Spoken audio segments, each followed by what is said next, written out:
உருளைக்கிழங்கு மசியல் செய்யலாம். பேன் சூடானதும் 2 டேபிள் ஸ்பூன் ஆயில் சூடானதும் 1/4 டீஸ்பூன் சோம்பு பொரிஞ்சதும் வேக வச்சு மசிச்சு வச்சுருக்க உருளைக்கிழங்கு 4 சேர்த்துருவோம். 1/4 டீஸ்பூன் மஞ்சள் தூள், 1 டீஸ்பூன் மிளகாய்த்தூள், 1 டீஸ்பூன் தனியாத்தூள், தேவையான அளவு உப்பு நல்லா கலந்து விட்டுடலாம்.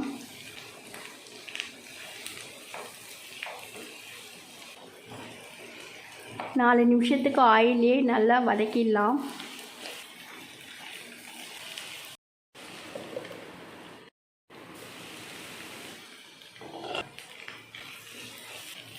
ஆயிலே நல்லா 4 நிமிஷத்துக்கு வதக்கி விட்டாச்சு.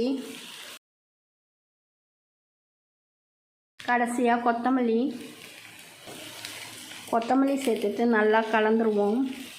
உருளைக்கிழங்கு மசியல் ரெடி ஆயிடுச்சு. இது போல் ட்ரை பண்ணி பாருங்கள். தேங்க்யூ.